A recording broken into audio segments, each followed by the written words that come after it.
সপ্তাহের দ্বিতীয় কার্যদিবস সোমবার শেয়ার বিজনেস 24.com-এর পক্ষ থেকে সবাইকে স্বাগত। আজ বাজার কিন্তু কারেকশন মুডে রয়েছে। বাজারের সূচক আমরা যখন ভিডিও করছি 12:29 প্রধান সূচক 21 পয়েন্ট কমে 5,537 পয়েন্টে অবস্থান করছে। আর এ সময় কিন্তু লেনদেন হয়েছে 527 কোটি টাকার উপরে, অর্থাৎ লেনদেনের গতি কিন্তু ঠিকই রয়েছে। আজ শেয়ার বাজারে যে বড় ধরনের বিনিয়োগকারীরা ঢুকছেন প্লাস কারসাজি কীভাবে হয় সেই সংক্রান্ত দুটি রিপোর্ট রয়েছে। আশা করছি শেষ পর্যন্ত ভিডিওটি দেখবেন, লাইভ সাবস্ক্রিপশন করে পাশে থাকবেন। আর গত এক বছরের মার্কেট রিটার্ন কিন্তু 12.45% নেগেটিভ রয়েছে। আর গত 6 মাসে নেগেটিভ -11.29%। অন্যদিকে আজ এ সময় 121টি প্রতিষ্ঠানের দর বেড়েছে, কমেছে 252টির, 37টির দর ছিল অপরিবর্তিত। 122টি প্রতিষ্ঠানের দর বাড়লেও নেগেটিভ কিন্তু বেশি 252টির। আর এ সময় যেসব ইন্ডেক্স মুভার শেয়ার রয়েছে, অর্থাৎ যেসব শেয়ারের দর বাড়ার ফলে পজিটিভ মুভমেন্টে রয়েছে শেয়ার, প্রথমে রয়েছে খান ব্রাদার্স, তারপরে স্কোয়ার ফার্মা, তারপরে ইস্টার্ন ব্যাংক লিমিটেড, রূপালী ব্যাংক, গ্লোবাল হেভি কেমিক্যাল, তারপরে রয়েছে পূবালী ব্যাংক, একমি, তার প্লাস্টিসাইড, তারপরে রয়েছে একটি mutual fund green delta life. এই প্রতিষ্ঠানটি অনেক দিন পরে কিন্তু পজিটিভ মুভমেন্টে আসলো। গ্রিন ডেল্টা ইন্স্যুরেন্স কোম্পানি, তারপর ডেসকো। এরপরে ইন্ডেক্স নেগেটিভ কন্ট্রিবিউটর শেয়ারগুলোর মধ্যে রয়েছে গ্রামীণফোন, ওয়ালটন হাইটেক, বেডবিসি, Robi, United Power, Unilever, Lafarge Holcim, Marico, Beacon Pharma ও ব্র্যাক ব্যাংক। অর্থাৎ যেসব এখন একটি বিষয় লক্ষণীয় যে এখন বাজারে যে ধরন তাতে দেখা যাচ্ছে যে কেউ কিছুটা প্রফিট পেলেও, যে প্রফিট টেকিংয়ের একটা বিষয়, সেই কিছুটা লাভ পেলেই তারা বাজার থেকে মুনাফা তুলে নিচ্ছেন। এর ফলে কিন্তু আজকের কারেকশনটা দেখা যাচ্ছে, কারণ এই সব শেয়ারের দর কিন্তু কিছু গত 2-3 কার্যদিবসে এবং ওয়ালটন হাইটেক অন্যান্য প্রতিষ্ঠানের দর কিন্তু বেশ 6-7 কার্যদিবস টানা বেড়েছিল, তারে কিন্তু কারেকশন লক্ষ্য করা যাচ্ছে। এটি একটি বাজারের জন্য পজিটিভ, কারণ বাজারে উত্থান পতন হবে এটা স্বাভাবিক, এবং কোন সময়ে বিনিয়োগকারীরা কীভাবে এই বাজারের একটা অস্থিরতা রয়েছে, যে বাজারের প্রতি যে আস্থা অত রাখতে পারছেন না, যার ফলে লাভ পেলেই কিন্তু ছেড়ে দিচ্ছেন, এই একটা শ্রেণী বিনিয়োগকারীদের প্রবণতা লক্ষ্য করা যাচ্ছে। এরকম বাজারের আসলে কিভাবে দীর্ঘমেয়াদী এবং ভালো শেয়ারগুলো তুলে নেওয়া যায় সেগুলো কিন্তু ইনস্টিটিউশনাল অর্থাৎ প্রাতিষ্ঠানিক বিনিয়োগকারীরা কিন্তু সে কাজটি করে থাকেন। তারা কখনোই কিন্তু গুজব বা কানের নির্ভর খুব কম কিনেন, যদিও তারা এইসব অ্যানালাইসিস করে দীর্ঘমেয়াদী প্ল্যানে একটা স্ট্র্যাটেজিক ওয়েতে তারা বিনিয়োগ করে থাকেন। এই বাজার কিন্তু তারা বলছেন যে এই বাজার থেকে ভালো শেয়ারগুলো যদি এখন যেই শেয়ারগুলো কেনার মতো আছে ওই সব শেয়ারগুলো যদি কিনে নেয় তাহলে অবশ্যই প্রফিট ট্যাগ করা সম্ভব। এখন আমরা কয়েকটি নিউজ নিয়ে আলোচনা করব।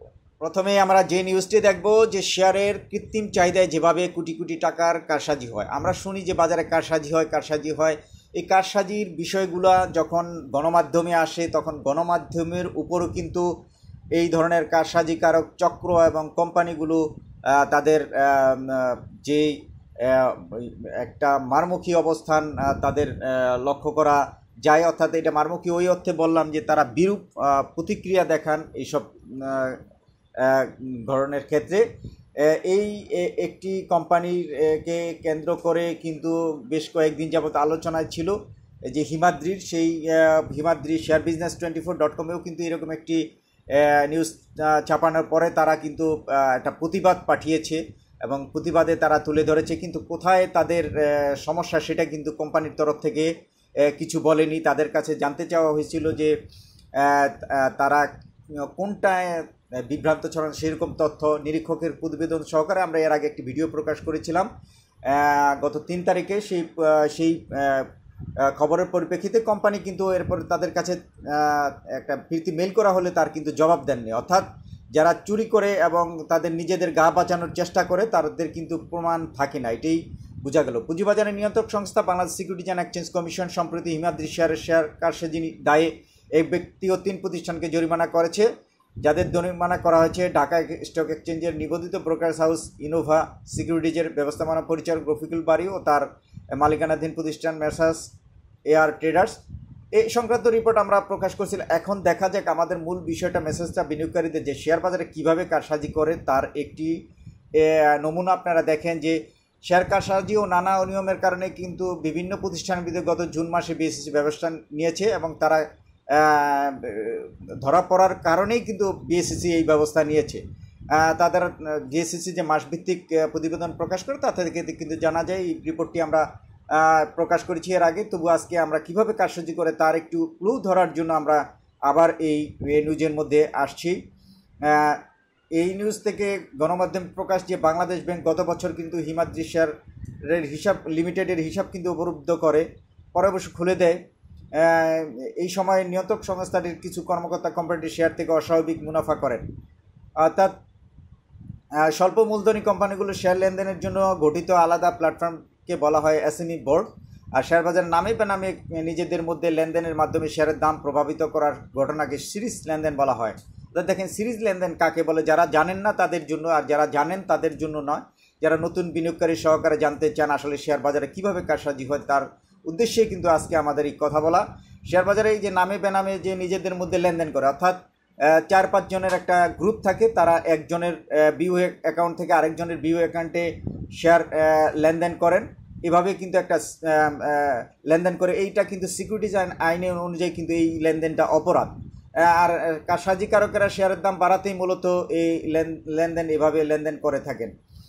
আর প্রথমে কম দামে একাধিক বিও অ্যাকাউন্ট থেকে তারা শেয়ার কেনেন, এরপর ওই শেয়ার বেশি দামে এক হিসাব থেকে অন্য হিসাব, অর্থাৎ 10 টাকায় শেয়ার কিনলেন, তারা কিছুদিন পরেই 12 টাকা, তারপর 15 টাকা, এইসব শেয়ার এক কোর্ট থেকে আরেক কোর্টে জাস্ট তাদের মধ্যে নেগোসিয়েশন থাকে, তারা ওই দরে শেয়ার বাড়াতে থাকেন।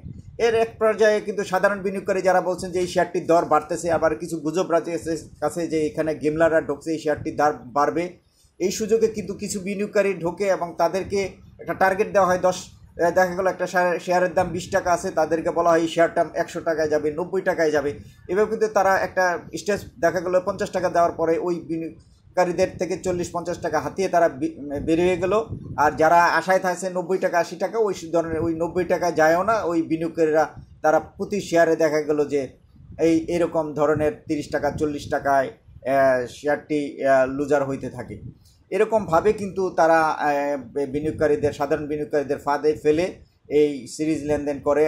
এবং এটা কিন্তু আগেও ছিল, আগে এখন বিনিয়োগকারীদের প্রতারণার ফাঁদ কিন্তু চেঞ্জ হয় নাই, কিন্তু আমরা সাধারণ বিনিয়োগকারী কিন্তু সেই ফাঁদেই বারবার আটকে পড়ছি। নিয়ন্ত্রক সংস্থা সহকারে অন্যান্য সংস্থাগুলোও কিন্তু এই রিপোর্টগুলো প্রকাশ করছে, কারণ কোনো প্রকাশ করার পরে যদি সচেতন আমরা সাধারণ বিনিয়োগকারীরা না হই, তাহলে নিয়ন্ত্রক সংস্থা বা অন্যান্য যতই দোষারোপ করি এতে কিন্তু কাজের কাজ কিছুই হবে না। এখন আমরা দেখতেছি যে ইতিবাচক শেয়ার বাজারে কিন্তু বড় বড় ধরনের বিনিয়োগকারী ঢুকছে। দেখেন এখন আমরা এই ভিডিওটি যখন করছি তখন এখন বাজে 12:42। এই 12:42 কিন্তু 546 কোটি টাকার উপরে লেনদেন হয়েছে দেখা যাচ্ছে। সুতরাং বাজারে কিন্তু একটা পজিটিভ ধারাই রয়েছে। এখানে এতদিন যারা সাইড লাইনে ছিলেন, এখন শেয়ারের দাম, কিছু ভালো শেয়ারের দামগুলো অতি কমে অবমূল্যায়িত হয়, সেই সব শেয়ারগুলো কিন্তু এখন কিনে নিচ্ছেন এই বড় বিনিয়োগকারীরা। আর ওদিকে 32 কোটি টাকা শেয়ার বেচে দিয়েছেন সোনালী আঁশের 2 উদ্যোক্তা পরিচালক। তারা কিন্তু 10,72,000 শেয়ার বিক্রি করেছেন। কোম্পানিটির 2টি উদ্যোক্তা পরিচালক বর্তমানে 302 টাকা দরে এই সোনালী আঁশের শেয়ার গত বৃহস্পতিবার পর্যন্ত ছিল, তা গত 1 মাসে তারা ওই শেয়ারগুলো বিক্রি করেছেন। আর লভ্যাংশ দিয়েছে 2টি ব্যাংক দুটি হলো পূবালী ব্যাংক এবং মার্কেন্টাইল ব্যাংক। আর সূচকের উত্থানে গতকালকে কিন্তু 6টি প্রতিষ্ঠানের ভূমিকা ছিল। গতকালকে যে সূচক বেড়েছিল সেই প্রতিষ্ঠানগুলোর ভূমিকা ছিল সবচেয়ে বেশি।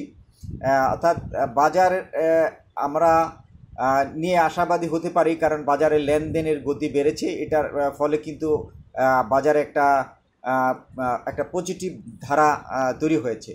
আর গতকালকে British American Tobacco Bangladesh limited, Khan brothers, তারপরে Grameen phone, national bank limited, BRAC bank ও সিটি ব্যাংকের শেয়ারের যে উত্থান, তাতে কিন্তু এই গতকালকে পজিটিভ মুভমেন্টে ছিল পুঁজিবাজার। আজ কিন্তু কারেকশন বোর্ডে রেখেছে, দিন শেষে দেখা যাক কি অবস্থায় দাঁড়ায়। 12:42 পর্যন্ত এখন সর্বশেষ আবার দেখা যাচ্ছে যে 17 পয়েন্ট কমে সূচক। এই অবস্থায় আমরা আলোচনা এখানেই শেষ করলাম।